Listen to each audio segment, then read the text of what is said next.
Hi curious people, Maudia Yunda here.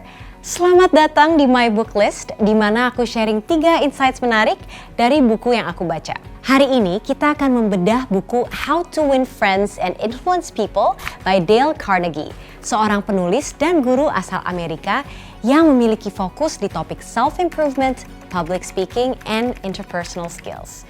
Carnegie adalah salah satu pendukung teori responsibility assumptions, di mana dia percaya bahwa kita bisa mempengaruhi orang dengan merubah sikap kita terhadap orang tersebut. Dan di buku ini, penulisnya memberikan banyak tips-tips yang bisa membantu kita untuk menjadi orang dan pemimpin dengan pengaruh yang lebih, dengan skill komunikasi yang lebih baik, dan yang disukai banyak orang. Yuk ke insights! Insight pertama, memanggil nama dan senyum. Ternyata menurut penulisnya ada 2 hal simpel yang mungkin sering terlupakan pada saat kita berinteraksi dengan orang, nama dan senyuman. Carnegie thinks names are the most important words in any language. Pada saat kita mengingat nama orang, terus memanggil mereka dengan nama, kita membuat orang lain merasa diapresiasi dan menunjukkan bahwa kita memvalue kehadiran mereka di hidup kita. Terus, ekspresi muka kita juga menjadi salah satu alat komunikasi yang penting. Pada saat kita tersenyum, kita memberikan indikasi ke lawan bicara bahwa kita senang ngobrol sama mereka. Kita nyaman dengan kehadiran mereka dan kita menyukai topik obrolan dan diskusinya. Also, smiles are addictive. Kalau kita senyum, pasti orang lain cenderung juga akan membalas kita dengan senyuman.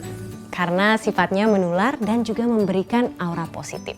So that's the first tip of influence. Call people by their names and smile. Insight kedua, tips memberi kritik.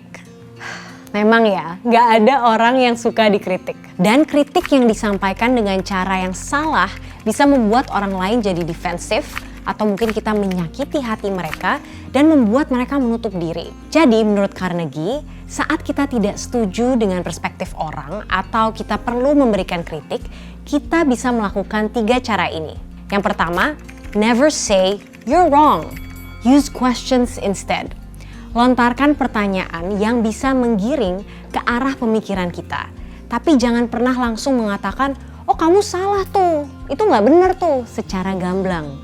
Kalau kita langsung bilang begitu, pasti respon lawan bicara kita tuh akan otomatis defensif dan akan terlihat seperti kita tidak menghargai opini dan pemikiran mereka. Yang kedua, gunakan sandwich technique supaya penyampaiannya lebih halus. Sandwich technique adalah sebuah taktik penyampaian constructive feedback atau kritik di mana feedback tersebut diapit dengan komplimen atau hal-hal positif yang mereka sudah lakukan. Nah, karena sentimennya lebih seimbang, lawan bicara kita akan lebih terbuka untuk mendengarkan kritik kita.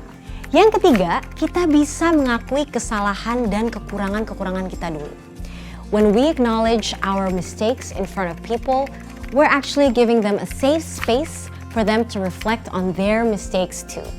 Dan mereka akan lebih terbuka untuk menerima kekurangan-kekurangan mereka juga. Insight ketiga, buatlah orang lain merasa penting. Menurut Carnegie, always make the other person feel important. Kalau kita bisa mengikuti prinsip ini, kita bisa memiliki banyak teman dan kebahagiaan di hidup ini. Jadi, kita harus lakukan ke orang lain apa yang kita ingin dapatkan dari orang lain. Gimana caranya? Ternyata cukup simpel. Misalnya, pada saat kita ngomong, maaf ya ngerepotin, atau boleh tolong nggak? Terima kasih banyak. Hal-hal ini mungkin terkesan kecil, tapi dengan begini kita memberikan apresiasi dan mengakui value orang tersebut di hidup kita. Satu lagi tip untuk membuat orang lain merasa penting, pada saat kita ngobrol dengan seseorang, coba deh obrolin hal-hal tentang lawan bicara kita. Jadi kita banyak bertanya tentang hidup mereka, hobi mereka, pasti mereka akan merasa penting dan akan lebih semangat berinteraksi dengan kita. Remember the quote? Talk to people about themselves and they will listen for hours. So what? Menurut aku struktur buku ini cukup mudah dimengerti karena ada banyak list dan bukunya terbagi menjadi 4 part. Fundamentals technique in handling people, how to make people like you, how to win people with your way of thinking and be a leader, and how to change people without giving offense or arousing resentment. Terus buku ini juga applicable banget karena mengingatkan kita tentang hal-hal yang cukup basic mungkin ya, tapi mudah terlupakan. Seperti senyum tadi, mengingat nama orang, menjadi pendengar yang baik, dan sebagainya. Tapi mungkin harus ada caveat juga nih dari buku ini. Takutnya kalau kita terlalu kaku mengikuti bukunya, kita jadi people pleaser dan lupa bahwa dalam kasus-kasus tertentu, misalnya nih hubungan kerja atau personal yang toxic, kita tetap harus bisa membela diri kita sendiri dan berbuat tegas dengan orang lain. Jadi perlu diingat bahwa this is not a one size fits all strategy for all interactions that we will have in our lives. Okay, thanks for listening, curious people. If you want me to read a book and share with you my favorite insights, kasih book recommendations di komen di bawah.